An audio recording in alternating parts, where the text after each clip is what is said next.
Assalamualaikum warahmatullahi wabarakatuh. Perkenalkan, nama saya Agus Tani, mahasiswa PPG Daljab UIT Sunan Ampel, Surabaya. Akan melakukan kegiatan PPL 1. Selamat menyaksikan. Ya ayyuhal ikhwan fasallimu ala ustadzikum. Assalamualaikum warahmatullahi wabarakatuh. Waalaikumsalam warahmatullahi wabarakatuh.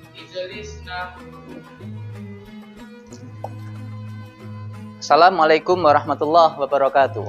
Waalaikumsalam warahmatullahi wabarakatuh. Anak-anak, bagaimana kabarnya pada pagi hari ini? Alhamdulillah sehat luar biasa. Baik, anak-anak sekalian, sebelum kita memulai pembelajaran pada hari yang mulia ini, terlebih dahulu silakan anak-anak sekalian berdoa kepada ketua kelas. Mas Nizar bisa memimpin doa. Sebelum pembelajaran dimulai, marilah kita berdoa bersama-sama. Berdoa dimulai. A'udzubillahiminasyaitonirrajim. Bismillahirrahmanirrahim. Alhamdulillahirabbil alamin. Ar-Rahmanir-Rahim. Maliki yaumiddin. Iyyaka na'budu wa iyyaka nasta'in. Ihdinas siratal mustaqim. Siratal ladzina an'amta 'alaihim ghairil maghdubi 'alaihim waladdallin.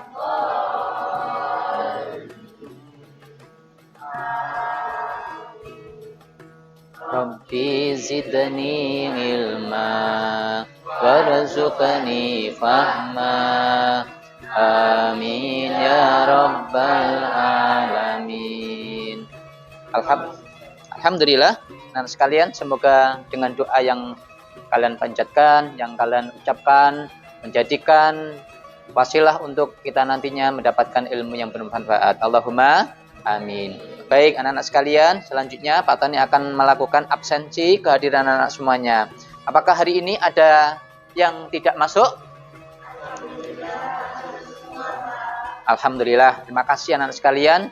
Semangat kalian dalam belajar, insya Allah akan memberikan manfaat untuk kalian di kemudian hari. Allahumma amin. Anak-anak sekalian, pada hari ini kita akan bersama-sama mempelajari materi berikutnya, yaitu menghadirkan sholat dan zikir untuk mencegah perbuatan keji dan mungkar. Tapi sebelum kita masuk pada materi, apakah anak-anak sekalian masih ingat dengan materi yang minggu lalu kita bahas? Ya, mengagungkan nama-nama Allah yang baik. Ada lagi? Oke. Di antara anak sekalian, di samping dua jawaban tadi, apakah ada yang bisa mencontohkan satu saja nama-nama Allah yang baik yang kita bahas pada minggu yang lalu? Asami. Oke, itu hikmah dari Asami, yaitu mendengarkan sesuatu yang baik. Baik, anak-anak sekalian, luar biasa masih bisa mengingat materi yang sudah kita bahas minggu yang lalu dan masih mampu untuk menunjukkan tentang perilaku dalam kehidupan sehari-hari. Baik anak-anak sekalian, sebelum kita masuk pada pembahasan materi, anak-anak sekalian bisa melihat tampilan layar berikut ini. Menghadirkan sholat dan zikir dalam kehidupan sehari-hari sebagai sarana untuk mencegah perbuatan keji dan mungkar. Baik, anak-anak sekalian, materi yang akan kita bahas bertujuan untuk anak-anak mampu menselaraskan hakikat sholat dan zikir dengan mencegah perbuatan keji dan mungkar. Yang kedua, anak-anak mampu menuliskan contoh perilaku ketaatan, ketakwaan sebagai pemaknaan sholat dan zikir dalam mencegah perbuatan keji dan mungkar.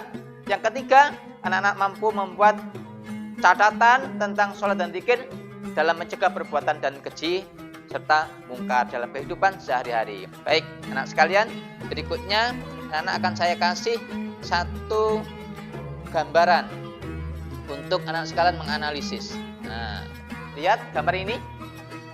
Masalah kejiwaan manusia. Berikutnya, realita yang kita lihat di medsos, di koran, di televisi. Ya, ketika kamu browsing akan muncul, ya kan, berita-berita seperti ini.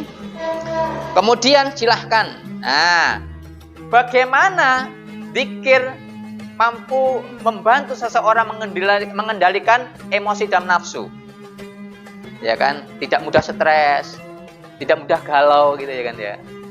Kemudian renungkan apakah sholat yang dilakukan oleh seseorang sudah benar-benar mencegah dari perbuatan keji dan mungkar atau perbuatan buruk. Jika belum, apa yang bisa diperbaiki, kira-kira apa? Nah, maka oleh karena itu anak-anak sekalian, kita akan bersama-sama memperdalam materi ini dengan melakukan diskusi. Akan Pak Tony buat kelompok, ya kan? Akan Pak Tony buat kelompok, masing-masing kelompok ada, ini jumlahnya ada berapa? 3, ya, ada 11. Maka Pak Tony akan buat 3 kelompok, satu kelompoknya ada berjumlah 4, ada yang berjumlah 3. Paham semuanya ya? Oke, Pak Tony akan kasih lembar kerja untuk kalian gunakan diskusi, ya. Nanti soalnya sesuai dengan yang Pak Tony sampaikan.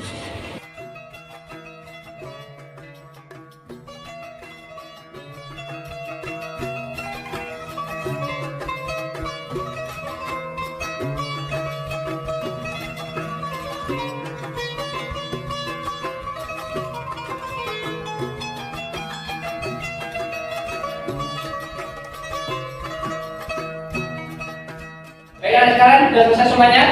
Sudah, Pak. Oke, kalau sudah selesai silakan anak sekalian mempresentasikan dari hasil diskusi kelompoknya masing-masing. Saya minta kesempatan yang pertama dari kelompok 3. Baik. Ya. Assalamualaikum warahmatullahi wabarakatuh. Waalaikumsalam warahmatullahi wabarakatuh. Soal: jelaskan bagaimana sholat dapat menjadi alat untuk mencegah perbuatan keji dan mungkar dalam kehidupan sehari-hari. Jawabannya: sholat adalah ibadah yang sangat mendalam pengaruhnya terhadap kehidupan seseorang. Dalam surah Al-Ankabut ayat 45, Allah berfirman bahwa sholat dapat mencegah perbuatan keji dan mungkar. Hal ini dapat dijelaskan sebagai berikut: meningkatkan kesadaran spiritual. Sholat membuat seseorang selalu ingat kepada Allah, sehingga dalam setiap tindakan dan keputusan, seseorang akan berpikir 2 kali sebelum melakukan perbuatan yang buruk.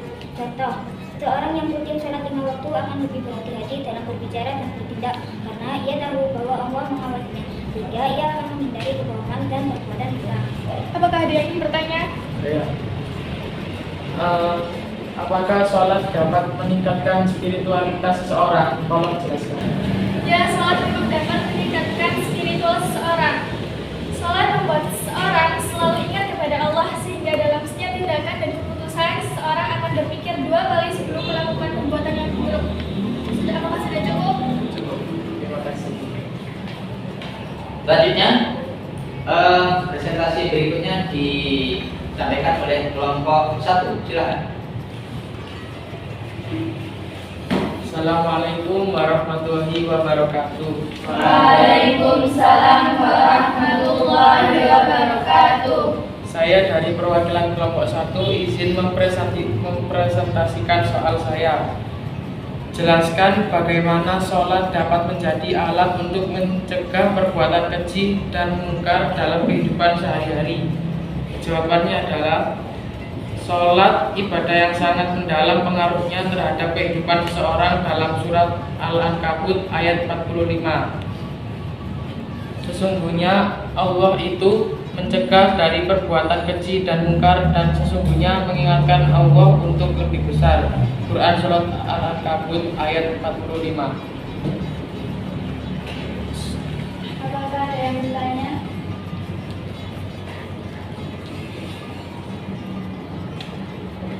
Saya Ya.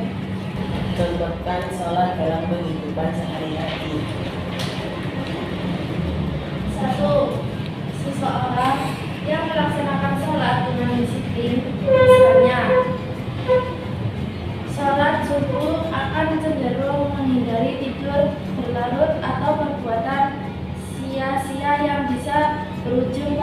perbuatan buruk. Jika cukup, Berikutnya presentasi kelompok 2. Assalamualaikum warahmatullahi wabarakatuh. Waalaikumsalam. Saya perwakilan dari kelompok 2 akan mempresentasikan soal dan jawaban saya. Soal, bagaimana sholat dapat mencegah perbuatan keji dan munkar? Jelaskan dengan contoh. Jawab. Sholat merupakan salah satu ibadah yang sangat penting dalam agama Islam dan memiliki banyak manfaat. Salah satunya adalah untuk mencegah perbuatan keji dan munkar. Dalam Al-Quran, Allah berfirman dalam surat Al-Ankabut ayat 45. Contoh, seorang remaja yang rutin sholat 5 waktu lebih cenderung menghindari pergaulan yang buruk atau perilaku yang negatif, karena ia menyadari bahwa Allah selalu mengawasinya. Apakah ada yang bertanya? Izin bertanya, apakah ada dalil yang menjelaskan tentang kewajiban sholat? Adanya itu dalam surat Al-Ankabut ayat 45. Sudah cukup? Sudah. Oke, terima kasih anak sekalian. Kita kasih aplaus atas diskusi yang kalian lakukan dengan baik.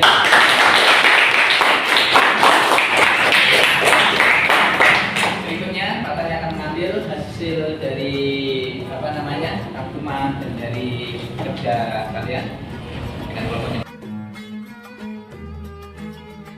Dari diskusi yang anak-anak sekalian tadi sampaikan, saya kira sudah mencukupi dari beberapa permasalahan yang kita hadapi, yang kita perhatikan di awal, bahwasanya salah satu solusi dari permasalahan yang ada dalam mental seseorang, jiwa seseorang, ketidakdisiplinan seseorang, kemudian perbuatan yang keji dan munkar itu hanya satu, yaitu sholat. Oleh karenanya anak sekalian, apabila ada yang bertanya tentang perilaku yang menunjukkan sholat yang dilakukan dalam kehidupan sehari-hari, kemudian bahkan ada yang bertanya tentang dalil yang menerangkan tentang kewajiban sholat, itu sebenarnya sudah kita bahas, ya kan? Sudah kita ketahui bersama, apalagi anak sekalian sudah senantiasa setiap hari baca Quran. Bagaimana dalilnya? A'udzu billahi minasy syaithanir rajim. Utlu ma uhiya ilaika minal kitabi wa aqimis shalah. Innas salata tanha 'anil fahsya'i wal munkar wa la dzikrullahi akbar wallahu ya'lamu ma tasna'un. Ini tadi yang dijawab oleh dari kelompok berapa? Kelompok 2. Quran surah ayat 45. Luar biasa. Kemudian anak sekalian bisa lihat. Oke, setelah anak melakukan diskusi, silakan lihat bagi bentuk pendalaman materi. Hikmah daripada sholat yang kita kerjakan. Apa hikmahnya, anak sekalian?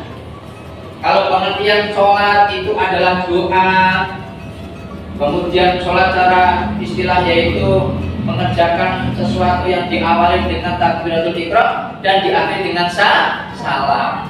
Kemudian zikir itu adalah bermakna secara bahasa yaitu mengingat. Nah, sekarang hikmah sholat dan zikir yang sering kita lakukan apa? Yang pertama, tertanamnya akidah dan tauhid dalam jiwa seseorang. Yang kedua, hubungan antara manusia dengan Allah akan terjalin dengan baik. Kemudian kedamaian, keamanan, keselamatan dari Allah akan diperoleh serta akan mengantarkan kepada kesuksesan. Yang keempat, membiasakan seseorang pada perbuatan atau perkataan yang baik dan bermanfaat, menumbuhkan akhlak mulia, amanah, jujur, tanggung jawab, serta menjauhkan diri dari perbuatan keji dan munkar. Baik, anak sekalian, sebagai penutup dari materi, maka Pak Bani akan memberikan tugas kepada anak semuanya. Semuanya bawa buku, pakai? Silakan bukunya dibuka.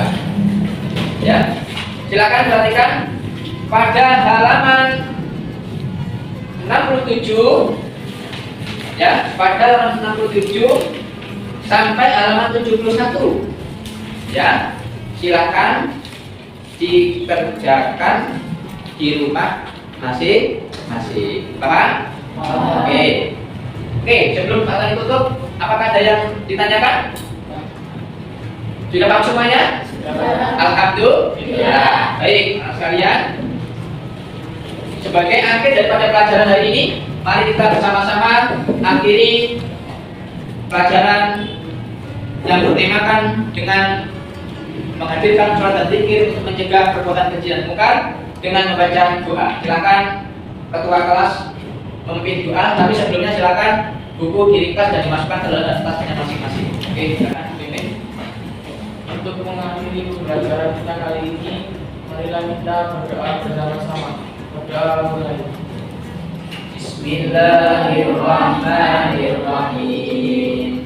Wal 'asri innal insana lafi khusrin illa alladziina amanu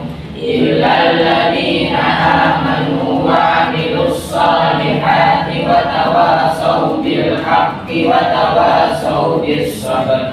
Subhanakallahumma wa bihamdika asyhadu an la ilaha illa anta astaghfiruka wa atubu ilaik. Dengan berakhirnya pelajaran pada hari ini, saya akhiri dengan salam. Wassalamualaikum warahmatullahi wabarakatuh. Waalaikumsalam warahmatullahi wabarakatuh. Terima kasih Pak Tony, semoga Pak Tony diberi kesehatan dan diberi keberkahan umur. Doakan kami menjadi insan yang bermanfaat bagi bangsa dan keluarga. Amin.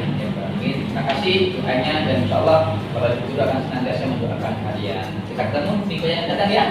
Assalamualaikum.